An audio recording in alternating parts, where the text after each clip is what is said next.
யோசித்தவர். ஆனால் திருமாவளவன் வெளியேறிய போது எங்கிருந்தாலும் தம்பி திருமாவளவன் வாழ்க என்று சொன்னார். அதுதான் விடுதலை சிறுத்தைகளின் பண்பாடு.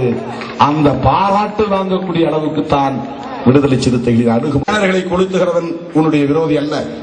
உன் சுவர் விளம்பரத்தை அழிக்கிறவன் உன் விரோதிகள் அல்ல. குடிசையை கொளுத்துகிறவன் கூட உன் விரோதி அல்ல. பாவம், அவர்கள் அப்பாவிகள். யாரோ ஒரு சில பேர் பதவிக்கு வர வேண்டும் என்பதற்காக, சொத்து சுகங்களை அனுபவிக்க வேண்டும் என்பதற்காக அந்த அப்பாவிகளை ஏறிவிட்டு அந்த வன்முறையை தூண்டுகிறார்கள். அதை நாம் புரிந்து கொள்ள வேண்டும்.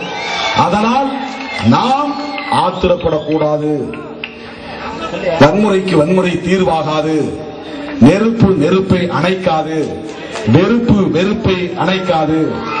நெருப்பை தண்ணீர் தான் அணைக்கும், வெறுப்பை அன்புதான் அணைக்கும். அதை போல நாம் எல்லா சமூகத்தவரையும் வென்றெடுக்கக்கூடிய வகையில நம்முடைய பயணத்தை முன்னெடுப்போம் தோழர்களே. அதனால்தான் அமைப்பாய் திரள்வோம், அதிகாரம் வெல்வோம், அங்கீகாரம் பெறுவோம் என்று நாம் முழங்கிக் கொண்டிருக்கிறோம். அமைப்பாய் திரளுவது என்பது மட்டும்தான் இப்போது நம் முன்னால் இருக்கிற சவால் என்பதை மறந்துவிடக் கூடாது. நம்முடைய கட்சியிலே இன்றைக்கு எல்லா சமூகத்தை சார்ந்த தோழர்கள் தலைவர்களாக இருக்கிறார்கள். அனைத்து தரப்பை சார்ந்தவர்கள் மாவட்ட மத்திய மாநில பொறுப்புகளிலே இருக்கிறார்கள். இன்னும் வர வேண்டும், இன்னும் சேர வேண்டும், இன்னும் அதிகாரத்தை அவர்கள் பகிர்ந்து கொள்ள வேண்டும்.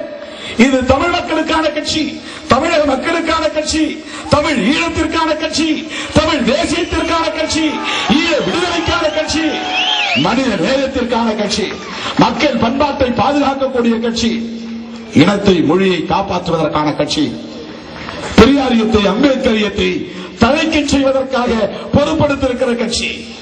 ஆகவே அனைத்து தரப்பினரை இந்த கட்சிக்குள்ளே இணைப்போம்.